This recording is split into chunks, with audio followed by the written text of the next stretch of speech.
प्यारे दोस्तों, अस्सलाम वालेकुम। एक हाफिज कुरान लड़की पर कपड़े धोने का अजाब क्यों आ गया और इनकी मैयत को वॉशिंग मशीन के साथ ही दफनाना पड़ा। आखिर इस मासूम सी बात पर इस पर अल्लाह का इतना दर्दनाक अजाब क्यों आया। जब लोगों ने इनकी हकीकत का पता चला तो सबकी चीखें निकल आई। प्यारे दोस्तों, यह दिल दहला देने वाली वाक़या है, आखिरी तक ज़रूर सुनिएगा, क्योंकि अक्सर बहुत सारे लोग इस तरह का गलतियां करते रहते हैं जिसकी वजह से इनको सख्त अजाब का सामना करना पड़ सकता है। यह वाकया पाकिस्तान के छोटे से गांव में एक इलाके में पेश आया। एक औरत बहुत ही मुश्किलात हालात से जिंदगी गुजार रही थी। उनकी एक दीनदार बेटी थी जिसका नाम राबिया था। राबिया माँ का हाथ बटाती थी क्योंकि उसके वालिदैन का इंतकाल बचपन में ही हो गया था। पहले पहले हालात ठीक थे, फिर वालिदान को दिल का दौरा पड़ने के बाद राबिया की माँ बहुत ही परेशान हो गई थी। घर का गुजारा कैसे होगा, इस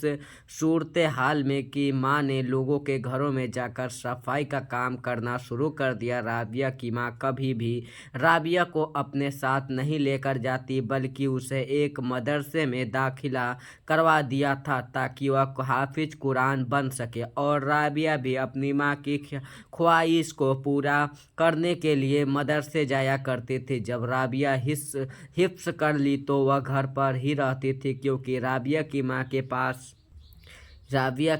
के पास इतने पैसे नहीं थे कि क्योंकि वह अपने बेटी को स्कूल में तामील दिलवा सके। राबिया की माँ सुबह सवेरे लोगों के घरों में काम करती थी, जबकि राबिया को बोलती रहती थी कि बस तू घर में ही रहो और मदरसे की तालीम पर ध्यान दो। यूं ही दिन गुजरते गए। एक दिन अचानक राबिया की माँ लोगों के घर में काम करने से वापस आ रही थी। रास्ते में पत्थर से ठोकर लगने की वजह से वह जमीन पर बहुत ही बुरी तरह से फिसल कर गिरी, जिसकी वजह से उसके कमर में शदीद किस्म का झटका लगा। और तो राबिया की माँ से चलना तो दूर की बात थी, उठना बैठना भी नहीं जाता था। डॉक्टर ने राबिया की माँ को आराम करने का मशवरा दिया और यह वक्त था जब राबिया की उसकी माँ दोनों ही बहुत ही ज़्यादा घबरा गई कि अब क्या होगा, हमारा घर कैसे चलेगा, अब क्या किया जाए। अगर राबिया के साथ ऐसा मामला होता तो यह घर का गुजारा होता रहता, लेकिन अब उसकी माँ की बिस्तर से लगकर रह गई। पहले तो 2 वक्त की रोटी मिल जाती थी, लेकिन अब तो वह भी मुश्किल हो रही थी। तभी एक दिन राबिया ने अपनी माँ से बात की, अम्मी जान, अगर आप चाहें तो मैं अपनी जगह लोगों के घरों में जाकर काम कर लेती हूँ। राबिया की माँ ने फौरन इनकार कर देते हुए कहा कि नहीं नहीं, तुम्हें दूसरों के घरों में काम करना कैसे दे सकती हूँ। आजकल भलाई का ज़माना कहाँ रह गया है। लेकिन क्योंकि घर के हालात बहुत ही ख़राब हो चुके थे और उसने अपनी माँ को बहुत समझाया, आखिरकार उसकी माँ ने इजाज़त दे दी। अब राबिया बुर्खा पहनकर लोगों के घरों में जाकर काम करने लगी। पहले वह एक बंगले में जाती थी जहाँ पर वहाँ जाकर तमाम काम किया करती थी। एक दिन उसे एक और काम मिल गया। इसी तरह इससे 3-4 घरों में काम भी उठा लिया। जब राबिया की माँ ने देखा इसके इतना काम शुरू कर दिया है तो वह बहुत ही परेशान हो गई और राबिया को बोली, क्यों अपनी जान पर इतना बोझ बना रही हो। लेकिन राबिया ने अपनी माँ को समझाकर, अम्मा मैं घर में 2 घंटे काम कर लेती हूँ, इससे कोई नुकसान नहीं होता, उल्टा मेरे पैसे बहुत ही अच्छे बन जाते हैं। राबिया ने अपनी माँ को 1 महीने में कमाए हुए पैसे दिखाए तो वह बहुत ही खुश हुई। दिन यूं ही गुजरते रहे। राबिया अपनी माँ की जगह लोगों के घरों में जाकर काम करने लगी। वह किचन के कामों से लेकर कपड़े धोने तक का काम खुशी खुशी करती थी। अपने घर में रहते हुए राबिया ने कभी किसी का काम को हाथ नहीं लगाका था, लेकिन अब किस्मत से उस इस दोहारे पर लाकर खड़ा कर दिया। बगैर किसी शिकवे के वह तमाम काम खुशी खुशी करती थी, खास तौर पर कपड़े धोने का काम। बंगले की मालिकिन को राबिया यही करती थी कि मालिकिन भी, पहले तो मैं कपड़े धोगी, मालिकिन ने आराम से उसे इजाज़त देती थी और यूं ही राबिया 2-2 घंटे खुशी से कपड़े धोती। वह कपड़े में अच्छी तरह से मलमला कर मलमला कर धोने लगी थी और उसके दल हुए कपड़े बहुत ही उजले और साफ होते थे। देखकर मालकिन राबिया को बहुत ही तारीफ करती थी और कहती थी कि तुम अपनी अम्मी से भी अच्छे कपड़े धोती हो। बेशक तुम्हारी अम्मी ठीक हो जाए और दूसरों के घरों का काम भी ले ले, लेकिन मेरे घर के कपड़े तो तुम ही धोओगी। राबिया अपनी तारीफ सुनकर बहुत ही खुश हो जाया करती थी। राबिया की अम्मी ने जो मशवरा किया था कि राबिया खुशी खुशी लोगों के घरों में काम कर रही थी और कोई मामला नहीं है और मालकिन भी इसके साथ ठीक है, तो वह भी मुतज्जर हो गई। अभी भी राबिया की माँ इतनी ज़्यादा ठीक नहीं हुई थी कि वह घर के बाहर जा सके, लेकिन राबिया हर महीने की आखिरी तारीख को सारी तनख्वाह अपनी माँ के हाथ पर रख देती थी। राबिया की माँ ने जो इतने ज़्यादा पैसे देखे तो हैरान रह गई और राबिया के कहने लगी, राबिया तुम्हें तो 5 लोगों के घरों का काम जाकर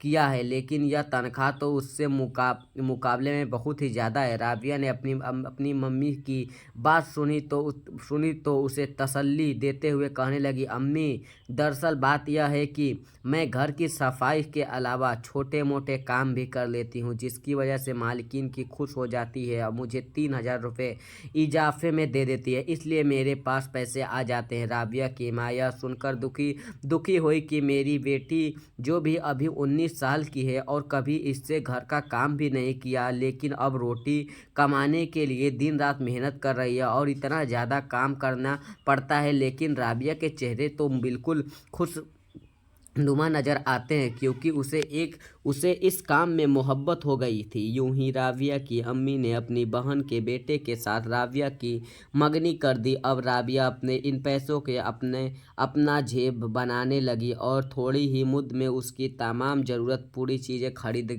खरीद कर उसने अपने जेब बना लिया। आज जेवर बना लिया। शादी की तारीख भी रख दी गई। राबिया ने अपने होने वाले शौहर से यह शर्त रखी थी कि मैंने अपनी अम्मी को भी अपने साथ लेकर आऊँगी। यह बात सुनकर राबिया का होने वाला शौहर बोला, ठीक है, मुझे खाला के यहाँ पर आकर रहना पड़ा, पर कोई एतराज़ नहीं है, क्योंकि राबिया की शौहर उसका कजन भी था कि वह वैसी राबिया के शौहर की माँ का बहुत ही पहले ही इंतकाल हो चुका था। वह भी घर में अकेला ही रहता था, इसलिए कोई ऐसा उसे एतराज़ नहीं हुआ। और राबिया की अम्मी ने अपनी बेटी को समझाया कि बेटी यह कैसी बातें कर रही हो, किसी भी बेटे की माँ उसके साथ जाकर ससुराल में नहीं रह सकती, मैं भी तुम्हारे साथ नहीं जाऊंगी। लेकिन राबिया ने जिद कर ली थी कि मैं भी शादी तक नहीं करूंगी जब आप मेरे साथ मेरे ससुराल आओगे। आखिर राबिया की अम्मी ने उसके जिद माननी पड़ी और यूं ही राबिया की शादी के बाद राबिया के साथ ही रहने लगी। लेकिन राबिया का शौहर पहले तो अच्छा कमाता था, वह ड्राइवरी करता था, इसी वजह से उसके शौहर ने सख्त से अपनी बीवी को मना किया था कि तुम्हें लोगों के घरों में जाकर काम करने से बिल्कुल ही ज़रूरत नहीं है, मैं खुद कमा कर तुम्हें खिलाऊंगा। मेरी कमाई भी इतनी है कि तुम्हें आराम से 3 वक्त की रोटी बैठकर घर में खा सकती हो। राबिया भी जिद करने लगी कि नहीं, मुझे वहाँ जाकर काम करना ही है, सफाई करने में मुझे बिल्कुल ही बुरा नहीं लगता, क्योंकि वहाँ की मालकिन बहुत ही अच्छी है, मेरे बहुत ही ख्याल रखती है। लेकिन उसके शौहर उसे सख्ती से मना किया कि अब राबिया कहने लगी कि ठीक है, सफाई और झाड़ू पोछे का काम नहीं करती, पर मैं एक घर में कपड़े ज़रूर धोने जाएंगी, क्योंकि वहाँ की मालकिन को मेरे हाथ के धुले हुए कपड़े बहुत ही पसंद है। यूं ही राबिया के शौहर ने उसकी जिद पे आगे हार मान ली। अब राबिया दोबारा उसकी बंगले में जाकर वहाँ पे लोगों के कपड़े धोने लगी। मालकिन को उसके हाथ में धुले हुए कपड़े बहुत ही ज़्यादा पसंद थे, लेकिन फिर कुछ ऐसा हुआ जिससे राबिया की पूरी ज़िंदगी बदल गई, क्योंकि कुछ ही अरसे में बाद राबिया के शौहर का एक बहुत ही बड़ा एक्सीडेंट हो गया और मुकम्मल तौर पर मजबूर हो गया। अब वह अपनी नौकरी पर भी नहीं जा सकता था, जिसकी वजह से दोबारा से राबिया को सारे काम वापस लेने पड़े थे। राबिया की माँ ने उसे कहा था कि बेटा अपने घर पर ही रहो और अपना घर संभालो, अब मैं बिल्कुल ठीक हो गई हूँ, मैं तुम्हारी जगह पर सफाई का काम कर लेती हूँ, लेकिन उसने अपनी माँ को सख्त से मना कर दिया और कहने लगी, अम्मा पहले की बात है, अब और थी, अब आप सफाई काम बिल्कुल नहीं कर सकती हो, अब आप मेरे जिम्मेदारी है, मेरे घर पर रहती हैं। कुछ दिनों बाद राबिया को पता चला कि वह माँ बनने वाली है, तो राबिया की माँ ने पहले ही राबिया को मना कर दिया कि तुम घर के आराम करो। यूं राबिया की माँ दोबारा से काम करने लगी थी, पर जैसे ही महीने की आखिरी में राबिया की माँ को तनख्वाह मिली तो उसकी माँ ने तनख्वाह राबिया के तनख्वाह के मुताबिक से बहुत ही कम थी। राबिया की माँ ने चौंक उठी, क्योंकि उसने भी वही सारे काम किए थे जो राबिया किया करती थी, फिर पैसे में इतना फ़र्क क्यों पड़ा। लेकिन अगले महीने राबिया ने फैसला किया था कि वह ऐसी हालत में भी काम करने के लिए जाएगी। और फिर ऐसे हुआ कि राबिया ऐसे हालत में भी लोगों के घरों में काम करने लगी। चंद माह के बाद उसके एक बहुत ही प्यारे सी बच्चे को जन्म दिया था, और जैसे ही वह बच्चा इस दुनिया में आया तो उसके आने के बाद राबिया के घर वाले को एक और आजमाइश ने आगे घेरा। राबिया अपने बच्चे को छोड़कर काम पर चली जाती थी। राबिया की माँ अपने नवाज को संभालती थी। जब उसकी बेटी थकी हारी घर से वापस आती थी तो राबिया की माँ अपनी बेटी की इस मेहनत पर काफ़ी दुखी होती थी। मेरी बेटी कितनी मेहनत करती है, अल्लाह करे कि इसकी किस्मत खुल जाए और इसे इतना मिले कि इसे यूं लोगों के घरों में काम ना करना पड़े। राबिया की अम्मी उसे दुआ देती थी, लेकिन शायद कुदरत को कुछ और ही कबूल था, क्योंकि एक रोज़ अचानक से राबिया को घरों में एक छोटा सा बच्चा दौड़ता हुआ आया। उसने राबिया की माँ और उसके शौहर को यह खबर दिया कि राबिया की मौत हो गई है। यह खबर सुनते ही राबिया की माँ बेहोश हो गई, जबकि राबिया का शौहर तो सदमे में दो चार हो गया था। उसे तो यकीन ही नहीं आ रहा था कि कुछ ही देर के बाद राबिया की माँ को होश आया तो उसने देखा कि सामने बहुत ही ज़्यादा लोग जमा थे। उसने घरों में मोहल्ले वाले आ चुके थे। राबिया की माँ ने लोगों से कहा कि बताओ, मेरी बेटी की मैयत कहाँ है, मेरी बेटों को क्या हुआ, क्यों नहीं लगा गया है। राबिया की माँ की बातें सुनकर हर कोई एक दूसरे को चेहरे पर देखने लगा था। हर कोई इस्तफाक कह रहा था और यही सोच रहा था कि आखिर इस बेचारी माँ को कैसे बताए कि उसकी बेटी के साथ क्या हुआ है। जब इतनी ही देर में उस घर की मालकिन भी आ गई जिसके घर में राबिया का काम करती थी, जिसकी घर में राबिया की मौत वाकई में हुई थी। उसने आकर फौरन राबिया की माँ को बताया कि राबिया को वॉशिंग मशीन के करंट लगने की वजह से उसकी मौत हो गई है, जिसकी वजह से इसकी मैयत वॉशिंग मशीन के साथ बिल्कुल चिपक गई और वह उसके अगले अलग होने का नाम नहीं ले रही थी। यह खबर सुनते तो सब लोग के रोंगटे खड़े हो गए। हर कोई यही सोच रहा था कि आखिर ऐसा कैसे हो सकता है। किसी को भी समझ नहीं आ रहा था कि जब एक बुजुर्ग वाली औरत सामने आई और उसने सबको चिल्लाकर बताया कि लगता है कि वह लड़की गुनहगार थी, तभी तो उसकी मैयत अभी तक वॉशिंग मशीन के साथ है। इसकी यह बात सुनकर राबिया की अम्मी भी तड़प उठी कि नहीं, मेरी बेटी बिल्कुल भी गुनहगार नहीं है, उसने कोई गुनाह नहीं किया। अरे वह तो हाफिज कुरान है, भला इसके साथ यह सब कुछ कैसे हो सकता है, ज़रूर कोई और बात होगी। राबिया के शौहर ने अपनी सास की हाँ मिलाती गया। मेरी बीवी बेशक लोग के घरों में काम जरूरी करती थी, लेकिन वह बिल्कुल बदकिदरत नहीं थी और ना ही गुनहगार है जो उसके साथ यह सब कुछ हुआ है।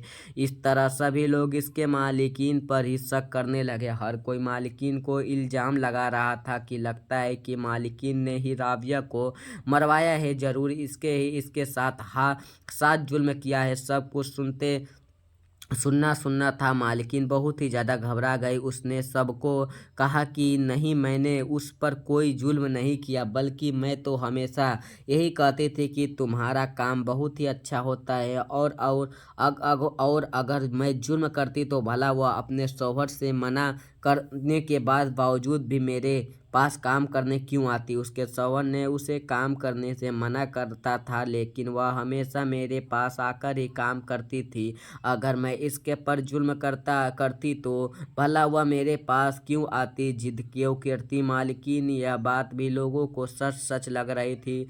सभी ने उसकी बात पर रजमांदरी का इजहार कर दिया। बिल्कुल सच कह रही है। पर राबिया की अम्मी अभी भी परेशान थी। राबिया के शौहर का भी बुरा हाल था। यहाँ तक कि राबिया के डेड बॉडी को वॉशिंग मशीन से अलग करने की हर नाकाम कोशिश की गई, कोई भी उसके क़यामत कामयाब नहीं हुआ। सब बिल आखिर में राबिया के मैयत को एक रेडी पर वॉशिंग मशीन के साथ रख कर उसके घर पर लाया गया, क्योंकि उसकी मैयत वॉशिंग मशीन के साथ बहुत ही बुरी तरह से चिपकी हुई थी। जब मोहल्ले वाले ने यह मंजर देखा तो अगर इस्तग़फ़ार करने लगे। राबिया की मां ने लोगों से पूछना शुरू कर दिया कि राबिया ने अपने ज़िंदगी में कोई ऐसा गुनाह किया है जिसकी वजह से राबिया की यह हालत है। राबिया की मां सोच में पड़ गई थी कि लेकिन उसका कोई ऐसा तमा याद नहीं आया जिससे उसकी बेटी ने कोई ऐसा गुनाह किया हो। राबिया की मां ने भी सर हिला दिया कि नहीं, मेरी बेटी ऐसा कोई गुनाह नहीं किया है। उसके इतनी बड़ी सज़ा मिलने पर अब हर कोई गहरी सोच में गुम हो गया था। आखिर क्या नतीजा निकल जाएगा। राबिया का शौहर भी अपने सर घुटने में बैठा दिया था। सब लोग चले गए, यहाँ तक कि मालकिन ने अपने घर की कपड़ा धोने वाली जगह की भी अच्छे से तसत्ती करवा थी, लेकिन ऐसा कोई सुराग ना मिला सा जिसके यहाँ पर पता चल सके आखिर राबिया की मौत कैसे हुई।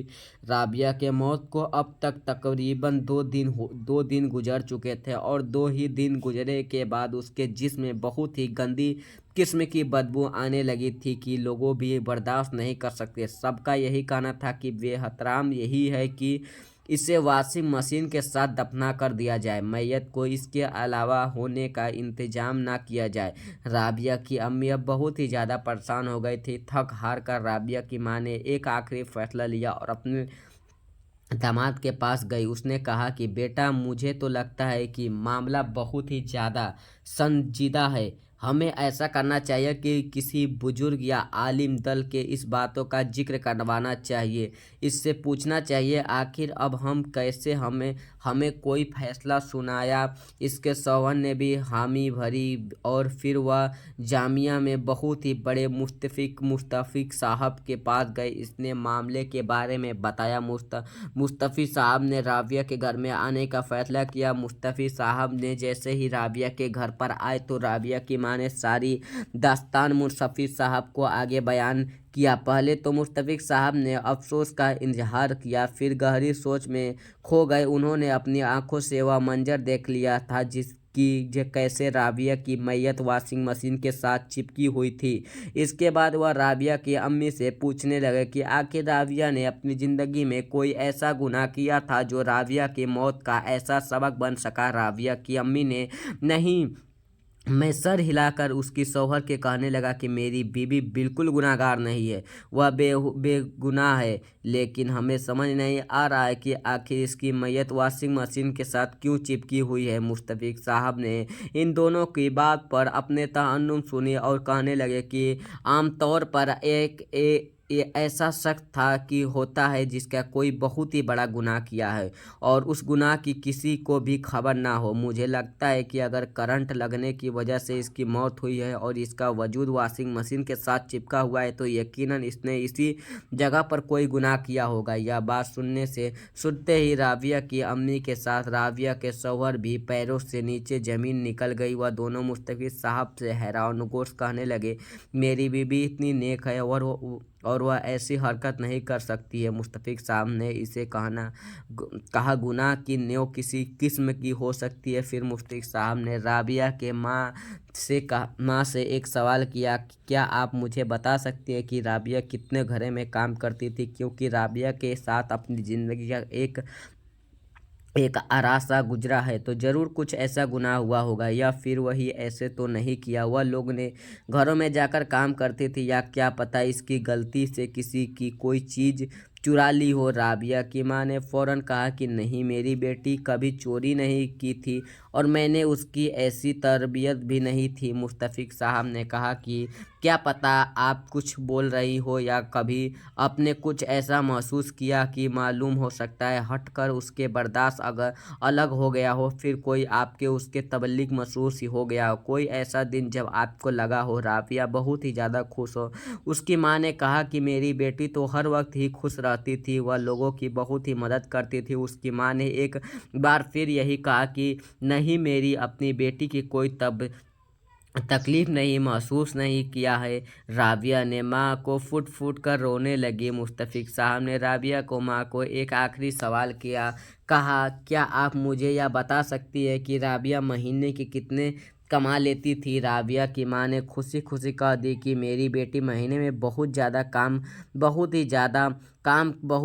काम लेती थी। कभी कभार तो उसके पास बहुत ही ज़्यादा पैसा आए थे। उससे पूछा कि आखिर तुम्हारे पास इतने ज़्यादा पैसे कैसे आते हैं? तो वह खुशी से मुझे बताते थे कि दरअसल मैं बहुत ही ज़्यादा काम उठा रही हूँ और छोटे मोटे काम भी कर लेती हूँ, तभी तो मालकिन मुझे इजाफे में पैसे देती है। यह सुनकर मुस्तफ़िक साहब ने चेहरे का रंग उड़ गया। उसने दाल में कुछ काला रगा। तभी वह कहने लगी कि आप मुझे राबिया के इस मालिकिन के घर पर ले जा सकती हैं जहां पर राबिया की मौत वाक़ई में हुई थी, क्योंकि राज अब वहीं पर जाकर खुल सकता था। और इसके बाद राबिया की मां मुस्तफ़िक साहब को लेकर उसकी मालिकिन के बंगले पर चली गई। पहले तो वह औरत मुस्तफ़िक साहब और राबिया की मां को देखकर बहुत ही घबरा गई, लेकिन फिर मुस्तफ़िक साहब ने उसकी यकीन दिलवाने से यह देखो बीबी, यह मामला बहुत ही रंगीन है और यह सब कुछ आपके घर पर ही हुआ है।